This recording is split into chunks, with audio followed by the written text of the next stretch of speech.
So first of all, thank you all for coming. Incredible turnout. Thank you so much for taking time out of your day to join this presentation. So we're here to talk about climate impact assessments. We're going to cover the background, why do we need them, what they are, why they include more than just emissions, why they include what we call fair change, what are the benefits of climate impact assessments. We're going to do a demonstration of the tool, and then we're going to talk about why your feedback is really important, and then there'll be time for questions at the end. We've got so many people on the call and we've got limited time, so I'd be really grateful if everybody could mute their microphones, and if you have a question as we're going along, if you could enter it into the chat, and then we'll answer them at the end of the presentation, just to make sure that we kind of stay on track time wise. Also, we're going to be recording this session so that we can put it on our website, and then anyone who couldn't attend will be able to look at it on the website. So please feel free to switch your cameras off if you'd prefer not to be recorded. So we'll continue. Okay, so the background of climate impact assessments. They're actually required by the Climate Change Act, so we do have a statutory need to bring them into effect, but actually what are they for? Overall, we're trying to achieve a reduction in greenhouse gases, so that's our transition to net zero, in ways that maximise benefit and minimise harm. And how do we do that? Is that we need a way to assess the decisions that we're making to make sure that they do achieve that aim. So climate impact assessments have been designed as a tool to help that process and to help us manage that change in ways that, like I said, maximise benefit and minimise harm. At the moment, there isn't any standardised way for government to assess these kind of risks and benefits. So this is providing a tool for government to be able to do that in a sort of standardised way. What are climate impact assessments? So primarily it's an Excel spreadsheet at the moment. It provides an easy to use visual tool which embeds climate change and a range of social and environmental criteria into our decision pathways from the start. They are designed to guide policy development. They can be used for policies, strategies, legislation, projects, events, purchasing and other decisions. They're not part of the planning system, so they're not intended to be used for buildings and development. The planning system has its own requirements in terms of impact assessments. It's also, the climate impact assessment does not take the place of the existing procurement system. So however, the climate impact assessment can be used alongside those systems to help public bodies develop their options and requirements before they enter those processes. Climate impact assessments should be used early in the development process, alongside recommendations for socially inclusive policy development that are set out in the Fair Change framework. By doing that, we can get the most benefit from them. So we can make sure that the process of doing that assessment helps us to build policies in a way that benefits our economy, our society, and our environment. So the bottom point there is important on the slide. Our decisions cannot always be popular with everyone, but this process will help to better inform the development process, so decisions can be made with confidence and will withstand scrutiny. So we have the climate change duties that are set out in the Act, and as public bodies, we need to be confident in the fact that we have assessed our decisions and developed our policies so that they align with those duties. So going through this process will help to give the user confidence that they've covered every angle and done their best to make sure that that decision and the proposal fits with those duties. So why include fair change? So anyone who has looked at the climate impact assessment tool have noticed that it covers more than just emissions. And this is because our statutory climate change duties cover more than just emissions. To ensure that our transition to net zero is well managed, maximises benefit and minimises risk, the climate change duties for public bodies incorporate what we call the fair change principles. Those principles are the just transition, climate justice, sustainable development, and the protection and enhancement of biodiversity, ecosystems, and ecosystem services. To align with the climate change duties and support a transition that helps our economy, society, and environment to thrive, our decisions and policies must support emissions reduction and the fair change principles. And it's for this reason that the climate impact assessment incorporates fair change through a range of social and environmental criteria. I'm not going to read through the slide. We can make the slides available afterwards, but on the right-hand side, briefly, I'll mention what they call the UN Sustainable Development Goals wedding cake, and it shows that the bottom layer is called biosphere on that diagram, but if you think about that as the environmental aspects, and all those environmental aspects support the societal aspects which support the economy, and those three layers are intrinsically linked and all support each other.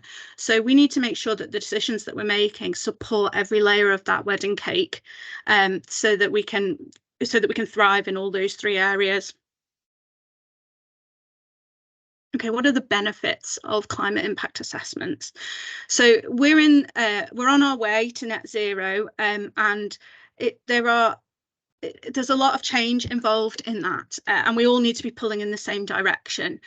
So this is a tool that will help us manage that change and all assess our policies in the same way, in a standardized way. We're really familiar with assessing the potential costs associated with our decisions, but less so with assessing the social and environmental value or harm. So the climate impact assessment acts as a checklist, prompting the user to consider criteria that they might otherwise have overlooked. And if a problem area is identified, it prompts you to reach out to other areas of government. So it is helping you in a standardized way to kind of cover all bases and cover those blind spots that you might have. So it can save time and money dealing with unintended consequences by putting this process at the beginning of your development, and really exploring what the impacts could be, the direct and indirect impacts. The tool is very easy to use and it's very light touch when you compare it to the UK government's Green Book policy development approach. The tool's actually in use very successfully by a number of local authorities in the UK, so it's tried and tested. It aligns with our legal duties, so it can give us confidence that we're making decisions that fulfil all of the requirements placed on us, not just by the climate change plan, but it also aligns with the island plan, our biosphere status, and a number of other government-wide priorities. The tool, as I said, it prompts you to reach out to other areas of government. You may not be familiar with all of the criteria and potential impacts in those areas, but we are trying to create a more working across government and reaching out to those experts that we already have in-house to fully assess the impacts of policy. Yeah, and I've touched before on how it helps us make decisions that hold under scrutiny. So yeah, there's lots of benefits, and primarily it supports our island's economy, community and environment, which, as I showed in that wedding cake example, those are three areas that are absolutely vital to having a really great place to live. Okay, so I'm going to move now to the demonstration.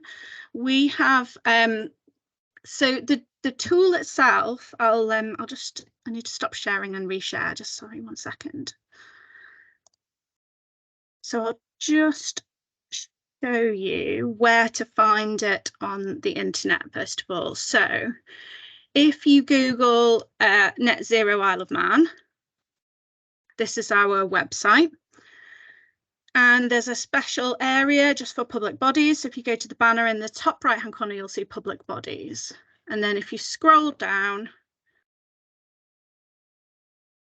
by clicking this button here, it will open the Excel spreadsheet, which you can use to fill out the tool. And this is the user guide, which gives some guidance information. But there's a lot of guidance actually embedded within the tool. So feel free to just have a crack at the tool first of all. I'm not going to click into that right now. I'm going to go into one that we've prepared earlier.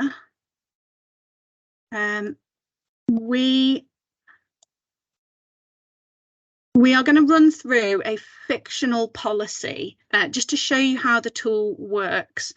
When we did this, it took us about 45 minutes or so to go through the tool. It's designed to be kind of discussional, like you can, it works well if you do it with other people, because you can kind of use that opportunity to drill down into the questions and think about different angles. Just share the tool. Right, so this is the tool. If you're not seeing what you should be seeing, please somebody tell me. So you should be seeing the first tab of the climate impact assessment tool. This is just an informational tab. It tells you about the different areas of the assessment. It tells you the kind of legal basis for it and gives you a little bit more information here about how to complete it. So there's nothing to fill out on that page. The next page are the details. So this is basic details about what is it that you're assessing. So what we've done is we've come up with a fictional policy for a mandatory uniform for all government staff. So we've filled it out with some basic details about what we're assessing. So that's so that when you save it in the end, you can go back to it and look at it again, essentially. So then we'll move on to the environment tab. We've actually been through this already, but what we'll do is talk you through the answers that we gave to a few of the areas. So we'll start with greenhouse gases. So our policy was, the proposal was to bring in a mandatory uniform for all government workers. And this question asks whether it's going to have an impact on greenhouse gases. So when we were talking this through, we were thinking about, you know, the whole life cycle really of a uniform and what that might incur, what that might change. So we ended. Oh, sorry, I can hear somebody. Did someone want to come in? If you could just pop your questions in the chat, and then we'll get to them at the end. Sorry. Okay, thank you. So when we talk this through, the questions are subjective. You know, there is no definition for slightly or significantly. So it's a case of talking it through and thinking about those impacts. So at the bottom of each section, you'll find a free text box, and in there you can put, basically, it's like you're working out. So when we worked this example through, we thought about the uniform, we thought about the fact that there are about 8,000 civil servants, and that implementing a uniform would require them to purchase uniforms, replace uniforms, and we thought about the manufacturing, transportation and the disposal of those uniforms ongoing into the future. And we thought, actually, that's going to have quite an increase on greenhouse gases. That's globally. You know, it might not have an effect locally, although disposal of the uniforms locally would have an impact. So we've explained that in that bottom box. And the way that this assessment works is that it's not a one-shot thing, is that you have a look at it, you work through it, and then you'll have areas where you think, actually, okay, we've discovered an area there that might have an impact. How can we maybe reduce that impact or mitigate that impact? So you might say you're going to use a company that has a net zero plan, for example, to source that uniform from. That could be an example, but we'll go through the mitigations a little bit later. We've got other ones. We've got air quality, sustainable transport. We've decided on this one, sustainable transport, that it doesn't have any effect at all. So when you select that it doesn't have an effect, it's going to grey out those next two boxes, so you don't need to answer them. So we've got biodiversity, and I'll go down to, so we've got adaptation, that we've said that's not, it might be very quick. Some policies you're going to have a lot of things that are maybe not relevant. Other ones you're going to have a lot that are relevant. So, I mean, this one, we filled out quite a lot of the criteria. So, and it still took us only around 45 minutes, which I thought was quite good. Sustainable materials. So at the moment, when we're just proposing this policy right from the beginning, we've said sustainable resources are not considered at all. And for the minute, we've put in that we've not considered what materials the uniforms would be made of. So already that's telling me that it's a part of the policy that I might want to go back and have a look at and say, how can we mitigate that? How can we make sure that the materials that we're using, it has a positive effect in this area rather than a negative effect? Okay, and waste. So again, we've said we think it's going to slightly increase the overall quantities of waste. And we've explained that by saying that they'll need to be disposed of. They could represent additional clothing overall, or that people might dispose of work clothes they already have when they get a uniform. So that could add to waste. So once you've been through all of those, you would move on to the social tab. I'll just whiz up to the top. So on this one, we have looked at the food aspect, and initially you might think, okay, uniform doesn't really have anything to do with food, but when we talked it through, we thought actually if we were providing a uniform free to all government workers, that actually could free up their disposable income and might make them more able to afford healthy foods. You know, anyone who's sort of who's struggling to make ends meet, it could make a big difference. So we've said that it's going to slightly promote healthy or affordable food. Similar for health and well-being, we've said that free uniform could help people to pay their bills. Housing, we talked about this and thought actually, you know, it's going to save people money, but we've said it's unlikely to save them enough to make a difference to the housing available to them. Down the side, actually, I should mention, you'll see every single one has a list, has a bit of guidance next to it. It gives examples of things that are likely to have a positive impact, things that are likely to have a negative impact, and help you to think through those topics. The more often you use the tool, the more comfortable you'll get with the kind of things that might have a negative and a positive impact.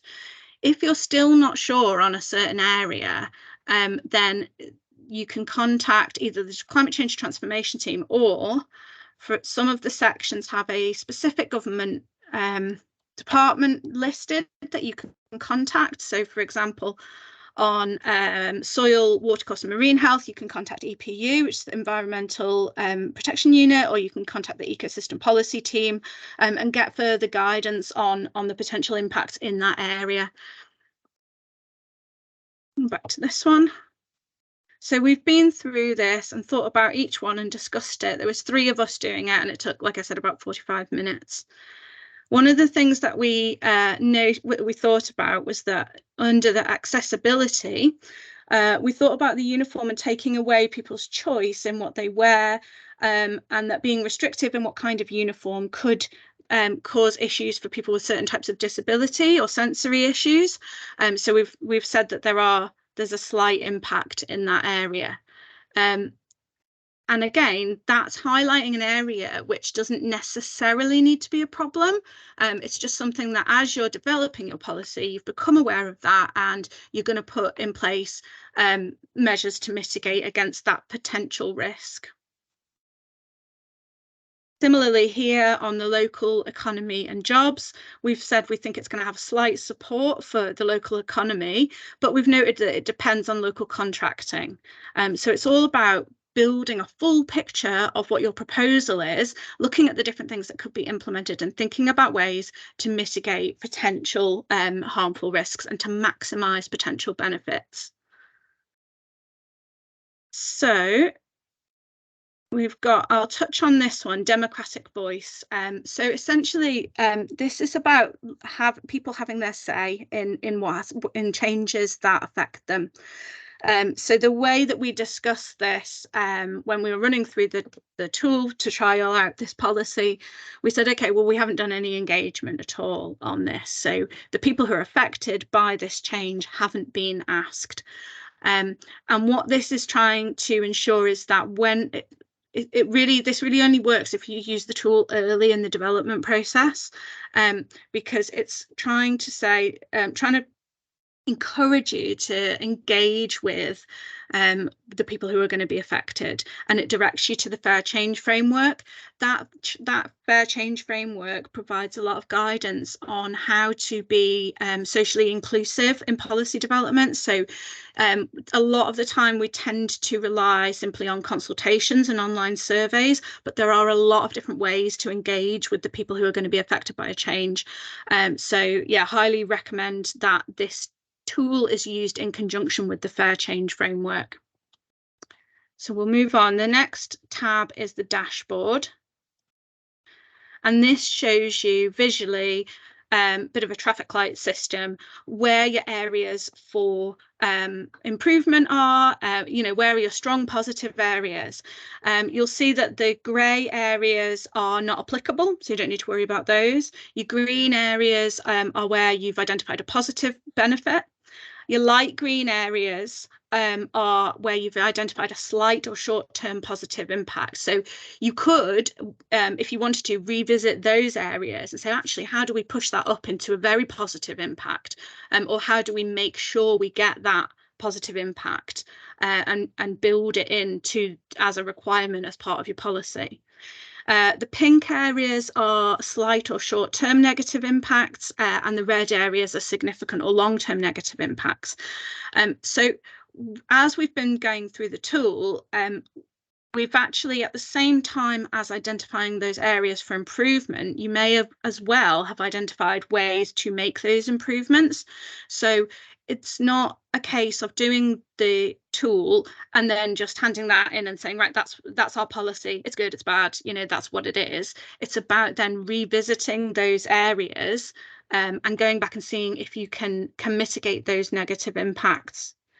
The last page is a summary report, which it has that's the same chart as was on the other page, but here it gives you the text that you've given in on the free text boxes. So that's your justifications.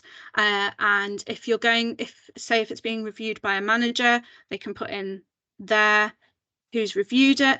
And we've added some recommendations here. So we can see that on greenhouse gases, we've got quite a negative impact. And we thought about how can we mitigate against that? So we've said source from a company with a net zero plan and sustainability credentials. If we move down, we've said biodiversity is potentially negatively affected. So we've said ensure uniform is made from sustainably sourced natural fibres. So as we've been going through it, we've identified areas that need improvement, but we've also, in talking about it, we've already identified the kinds of improvements that we would make. So another example is this one here, sustainable materials. So ensure that uniform is sourced from sustainable materials as a procurement requirement.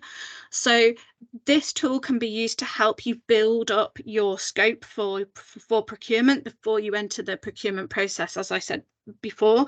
So that what you're asking for, that you make sure that you're making the mitigations you're putting in form part of what you go out and ask for at tender as part of your procurement process.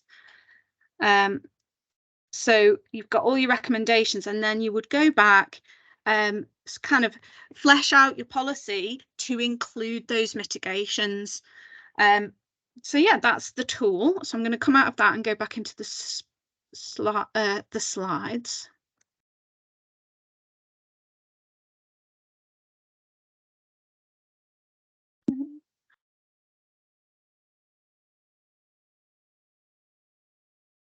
Okay, so I think I've touched on this really as I've been going through. So it's a three-stage process. When you discover an area that you think has a potentially negative impact, what can you change? The first thing you look at it is what can I change about the way that I'm doing this so that I avoid those negative impacts completely. If you can't change something to avoid the impacts completely, what can you do to mitigate those impacts? Are there other things that you can put in place? So are there other supporting policies that you could add into it? Are there other requirements that you could put alongside it? So the thing that you may be doing something that you must do, that you have to do, and there are some unavoidable negative impacts, but that you can do something else to make sure that those negative impacts aren't as bad as they could be. There are going to be instances where where you can't mitigate those negative impacts, that you have to move on. There's something that you have to do. You can't get around it. It's part of your functions as a public body, and you're struggling to find a way to lessen those impacts. And in that case, you would use the third option, which is to justify. So we have a statutory duty to make sure that we are aligned with the climate change duties, but that statutory duty is about finding the best way possible, and sometimes there will be things that we have to do that we can't completely mitigate negative effects from, but it's about going through the process and investigating that and really using that as a last option. So if you get to that justify position, you've still got the process that you followed that really explains how you ended up at that decision. So again, it's about confidence, and decisions kind of withholding under scrutiny. Yeah, so for the best results, lean into it, and by that we mean really kind of, don't be afraid of getting red areas when you first do the assessment. It's a process, and by finding those areas for improvement, you can end up with a much better, much stronger proposal in the end. And in that, you might find that you actually save time because your proposals are accepted more readily when you try to get them signed off. They're accepted more readily by the public, by the people that you're delivering that change for. So yeah, try and maximize benefits as well. So not just avoiding red sections, but try really hard to maximize those green sections, and get the most possible benefit from your proposal. As I've said before, the tool is designed for discussion. It really works best if you don't do it alone. It works best as a conversation. As I said, it took us about 45 minutes to do the whole of that assessment. So booking a meeting for an hour with some colleagues to talk about your policy probably isn't outside the scope of what you would normally do to develop a policy, and this just gives you a guided prompt list to really to cover any blind spots that you might otherwise have had. It also prompts cross-government collaboration. If you're not sure on a particular area, reach out. The government has so many amazing experts in all of these different areas, and they generally, I found, are very happy to be asked and to provide help. And finally, monitor. So if you've got a policy that looks like it's going to give you loads of really brilliant benefits, make sure you put a plan in place for how you're going to monitor those benefits, because that is going to show that you made the right decisions, or do you need to tweak your approach. So we can't maximize benefit without making sure that we actually deliver on the benefits that we think we're going to make. Nearly done. So finally, so why do we need your feedback?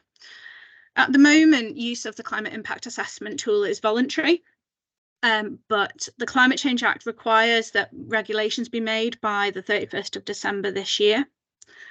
Those regulations need to set out circumstances in which a climate impact assessment is mandatory.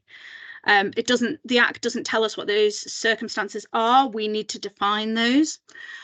So we need them to be proportional, reasonable, and add value to the process. So what we don't want to do is have people having to do an impact assessment when they want to buy a pen, or we want to make sure that completing a climate impact assessment adds value, that it helps the process, it helps us make good decisions. We don't want to overburden people with having to do one for every tiny little thing. So what I would encourage you to do is, after this session, go and have a look at the tool, maybe work through it with a proposal or a policy that you're thinking of at the moment, and have a think about when would it be appropriate for that process to be mandatory. So what kind of decisions would benefit from having a climate impact assessment? How do we make sure that important decisions are captured and that things that maybe don't need an assessment are excluded? And what would those triggers look like to you? So there's a lengthy governance process for legislation, as you know. So ideally, we need your feedback on that within the next sort of 3 weeks. So what I'll do is send out an email requesting that feedback in a sort of structured way.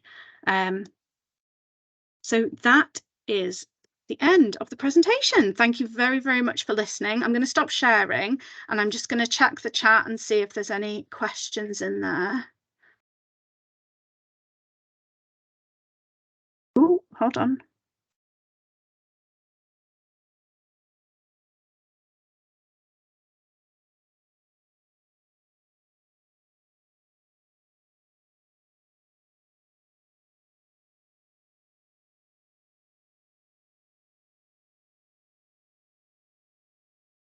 Okay, I'm not sure.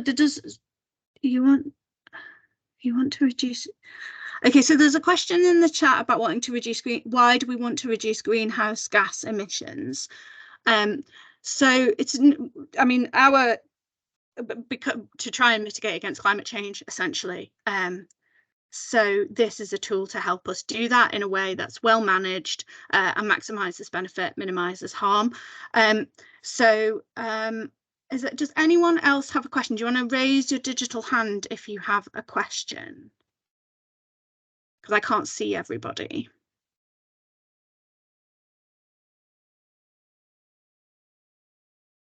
Okay, so there doesn't seem to be any questions. Oh, here we go. Jack. Hi, do you want to unmute yourself, Jack, and ask a question? Hi, yeah, can you hear me? Yeah, I can. I've just got a concern about how subjective some of the assessment could be. You know, so if you take your example of the uniform, you know, you could argue that if it was appropriately sourced, it could be more carbon efficient than the average purchase of clothes that people would otherwise have to wear. So, and I think you could argue the toss any which way on basically any decision. So that's where I think engagement comes in, is finding out whether that argument has merit. So this is kind of the entry level to assessing your policy. So if you identify an area where you're like, you know, it could be this, it could be that, then have, you know, it's prompting you to go away and look into that a bit more. We didn't go down the route of a data-driven assessment because we thought it would, from our working groups, it sounded like it would make it unusable because people just wouldn't have the data on those things.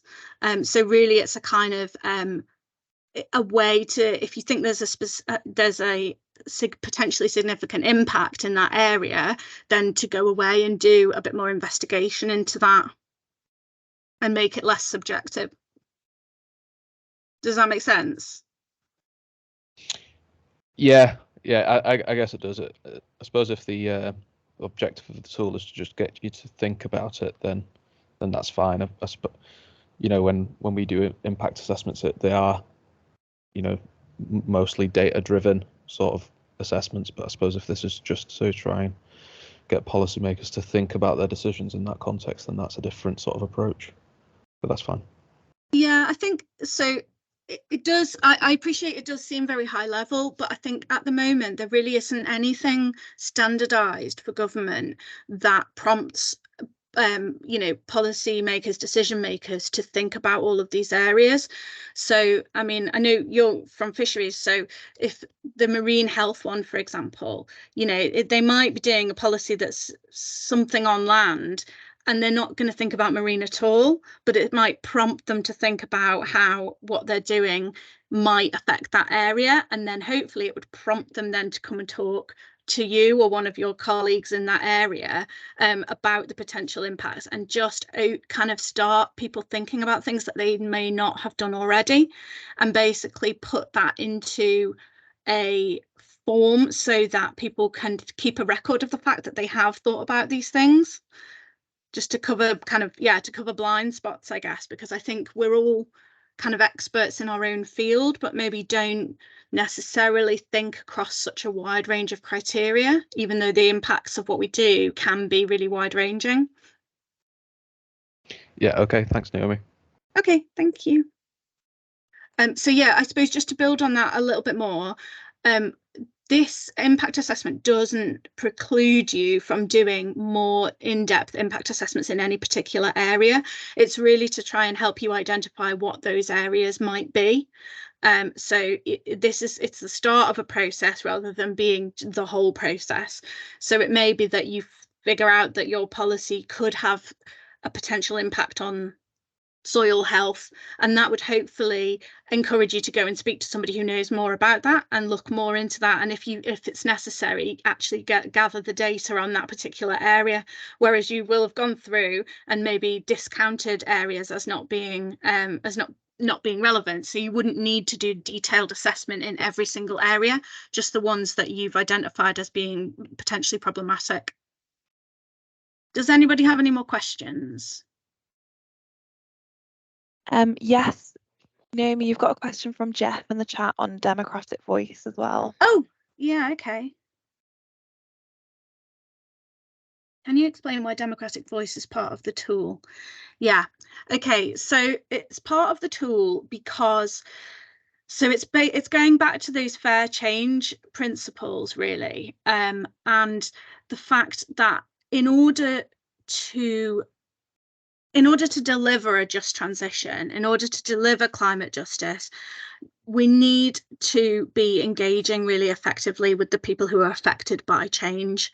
And that's democratic voice, is the ability of people to have a say in the changes that affect them.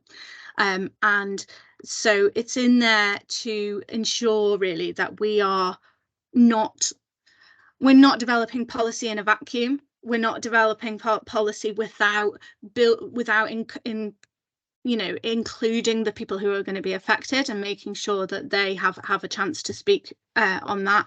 So it's really integral, particularly to the just transition principle, because you can't really deliver that transition without knowing how people are affected by the change and the way in which you deliver that change, how that's going to affect them and how they would like to see that happen. I hope that explains why it's a really important part of sustainable development. It's just making sure that the right people have a say in what happens to them.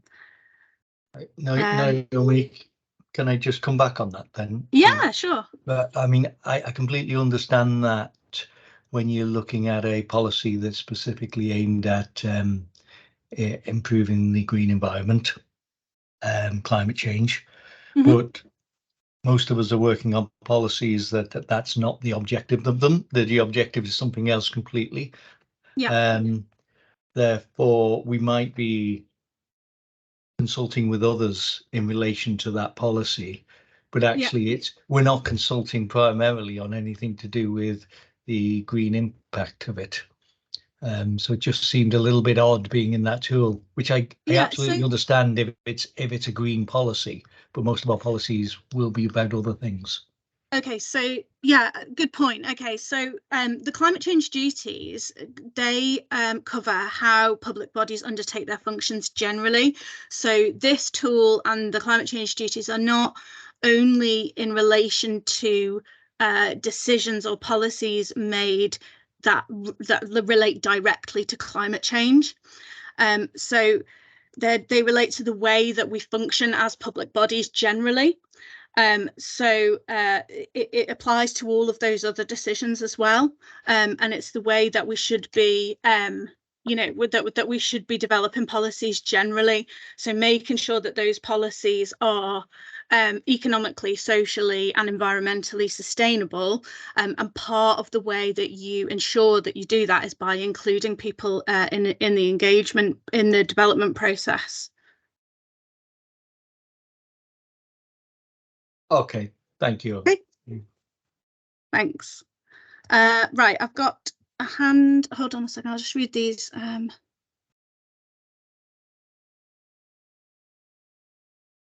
Why are we aligned with the UN and WEF-backed 17 principles? Why not develop our own, as each country and island and economy is different? So, okay, so that's a question from the chat. Well, okay, for a few reasons. So one, they're not so different as to make those goals irrelevant. You know, they will be relevant. The 17 UN Sustainable Development Goals are, you know, some parts of it will be more or less relevant to the Isle of Man, but generally they're pretty applicable all around the world. Also, we have our UNESCO Biosphere accreditation.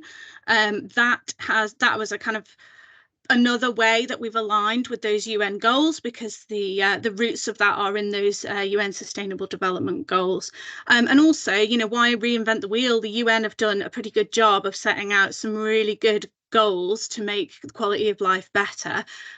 So you know, why come up with our own when there's a really good system there, and it's a system that's internationally recognized. So by aligning with that, you know, we can kind of demonstrate our commitment to sustainable development to the rest of the world in a way that they understand, because it's from the UN.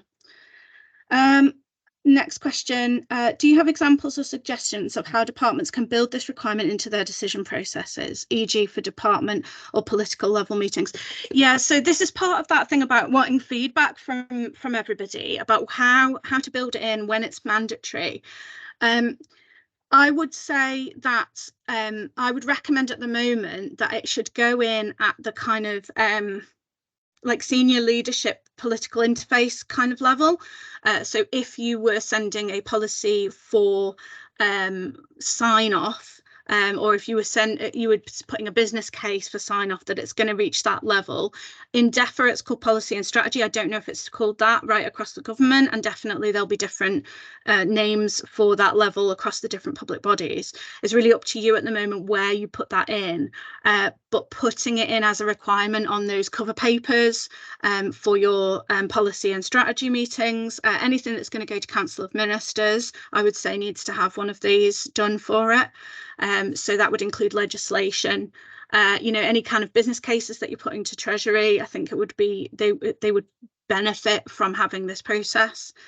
So it's up to you at the moment how you build that in, but we would really like to receive feedback about when you think, in what circumstances do you think it should be mandatory for such an assessment to be done? What would be the trigger points or the thresholds for that? Okay, I can't see anyone else's hand up. Jade or Brisha, can you see anyone else's hand up? Not sure. No, Any I other can't. questions? Okay, brilliant. Oh, well, we're right on time. I've gone through it so fast, worrying about the time, that we're actually a little bit early. So you can all just relax for the rest of the hour. That's your lunch break. Thank you so much for taking time out of your lunch to come and listen. By all means, if you have a question afterwards, you can email us at publicbodiesclimate@gov.im, and there's lots of guidance on there. And we will be having other sessions if you've got colleagues that you think would benefit from a similar session. We'll have a date confirmed for another session soon. So thank you very, very much, everybody, for attending.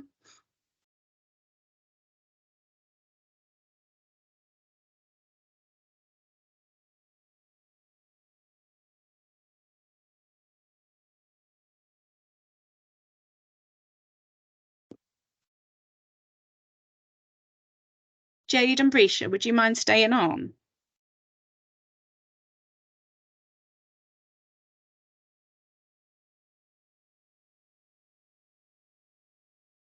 Oh, and Ali as well. Hello.